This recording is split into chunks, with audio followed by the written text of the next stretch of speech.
त्यांनी आपली प्रस्तावना व्यक्त करावी. हॅलो, नमस्कार.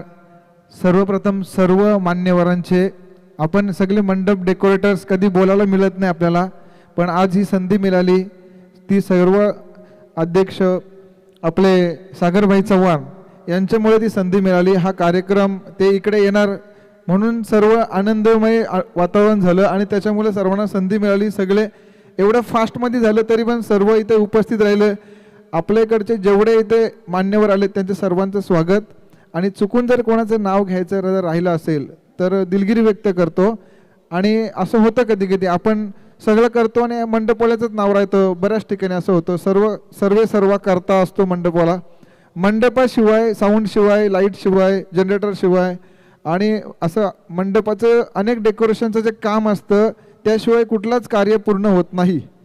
आता तुम्हालाही माहीत आहे, जरी 5वी जरी असली, 5वी काय महिने एखादी स्त्री गरोदर असते तिथून आपलं काम चालू होतं तर मरेपर्यंत. एखाद्याच्या 13व्याला पण आपल्याला मंडप बांधावा लागतो. तर मंडपाचं जे काम आहे, तर मला एकच बोलायचं आहे की मंडपा व्यवसायाला पहिले जे लोक ज्या दृष्टीने बघायचे तर ते आता दिवस राहिले नाही. पहिले मंडपाला असं म्हणजे अरे तुरे करायचे, काही समजायचे, तर आता ते दिवस गेले. आता मला पण एक अजून आनंदाची गोष्ट वाटते की मी उदय शेठच्या बरोबर नेहमी असतो. त्यांचा अनुभव आल्यामुळं खूप काही शिकायला मिळतं. आणि मला तर प्रत्येकाला तेच बोलायचे, आपले जेवढे व्यावसायिक आहेत ते परिपूर्ण मेहनत घेऊन आणि काय नवीन नवीन गोष्टी येतात त्या समजून ते जर त्या केल्यात तर नक्कीच ह्या व्यवसायामध्ये चांगले दिवस आहेत. आणि एवढे बोलून माझे मी 2 शब्द संपवतो.